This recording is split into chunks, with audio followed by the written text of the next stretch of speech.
Hello नमस्कार साथियों, कैसे हैं आप सब लोग। तो उम्मीद करता हूँ आप लोग बहुत अच्छे होंगे। तो क्या नेपाल के दिन बदलने वाले हैं? आपको क्या लग रहा है? सच सच बताइएगा कि आप लोगों को लग रहा है कि नेपाल के दिन बदलने वाले हैं। और अगर मुझसे कोई पूछता है कि क्या नेपाल के दिन बदलने वाले हैं, तो मैं कहूँगा यस, बिल्कुल नेपाल के दिन बदलने वाले हैं। क्योंकि वहां पे एक ऐसा मतलब एक देखा जाए तो प्रधानमंत्री बैठा है कि जो जमीनी स्तर से जुड़ा हुआ है, जो जमीनी स्तर से जुड़ा हुआ, जो गरीब लोगों के बीच में से रह के आया हुआ है। और उसको मालूम है, उसको अच्छे से मालूम है कि मुझे पॉलिटिक्स नहीं करनी है, मुझे लोगों का, अपनी जनता का प्यार चाहिए, उनके लिए काम करूंगा, तब मुझे जनता प्यार देगी, वोट देगी। तो इसलिए वो उतर चुका है। जैसा कि आप नायक पिक्चर में देखते थे कि ये लीजिए खटाखट साइन, ये लीजिए तुरंत, फटाफट जो डिसीजन लेते थे अनिल कपूर साहब जी, वो एक नंबर के डिसीजन लेते थे। और उसी तरीके से बालेन शाह आए हैं, तो उन्होंने आते ही आते दो तीन डिसीजन ऐसे लिए हैं जो वो बड़े लोकप्रिय माने जा रहे हैं। अब नेपाल की हालत लगता सुधरने वाली है जिस तरीके से उन्होंने डिसीजन लिए हैं।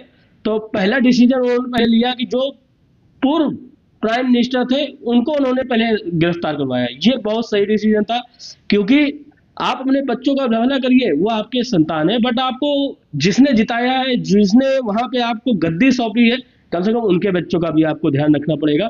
तो उनका जरूर गिरफ्तार होना जरूरी था। और दूसरा डिसीजन उन्होंने लिया है कि जो वहाँ के उन्होंने प्राइवेट स्कूल, जी हाँ, जो उनके प्राइवेट स्कूल थे उनको सारे स्कूल बंद किए गए। और सरकारी स्कूल में ही आप, चाहे कितने भी बड़े नेता हो, चाहे कितने बड़े बिजनेसमैन हो, आपको अपने लड़कों की पढ़ाई आपको उसी ही सरकारी स्कूल में करानी पड़ेगी जहाँ एक किसान का बेटा पढ़ेगा, जहाँ एक मजदूर का भी बेटा पढ़ेगा। और जो देखते हैं अपने इंडिया में, तो आप देख ही सकते हैं कि अगर एक पार्षद भी होता है तो उसके साथ कम से कम 8-10 बॉडीगार्ड चलते हैं। तो वहां पे ये नियम हटाया गया है कि आप 8-10 बॉडीगार्ड लेके नहीं चलेंगे। आपकी अगर जान को खतरा है तो सरकार आपका ध्यान रखेगी, आपको खुद प्रोवाइड वो करके देगी सिक्योरिटी।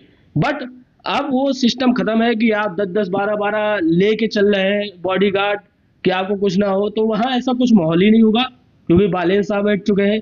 तो उन्होंने सारी सिक्योरिटी हटा दी है। और वहाँ एक लोगों से वो जा जाके इंटरेक्ट कर रहे हैं, लोगों से मिल रहे हैं। सबसे बड़ी बात ये है, मुझे उनके कई वीडियो देख रहा हूँ कि लोगों से इंटरेक्ट हो रहे हैं, वो लोगों से जुड़ रहे हैं, लोगों की समस्याओं। और हाँ, एक उन्होंने वेबसाइट लॉन्च करी है प्रतिपक्ष नाम की, जिसमें वो सरकार के सारे काम का ब्यौरा रहेगा। जो आपको जानना है कि सरकार इस समय कर क्या रही है, उनकी क्या नीतियां हैं, सारा आपको वहां पे डाटा मिलता रहेगा। तो आपको अगर नेपाल का काम पसंद आया हो तो आप एक बार क्लैपिंग कर दीजिएगा बालेन शाह जी के लिए।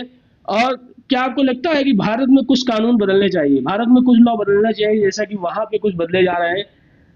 तो मुझे तो लगता है कि कुछ भारत में एक दो सुधार लाना चाहिए। वो मैं अगली वीडियो में बताऊंगा। अगर वीडियो इतनी पसंद आई हो, बालेन साहब को आप लाइक करते हो, तो इस वीडियो को लाइक कर दीजिएगा, सब्सक्राइब कर दीजिएगा और शेयर कर दीजिएगा। जय हिंद।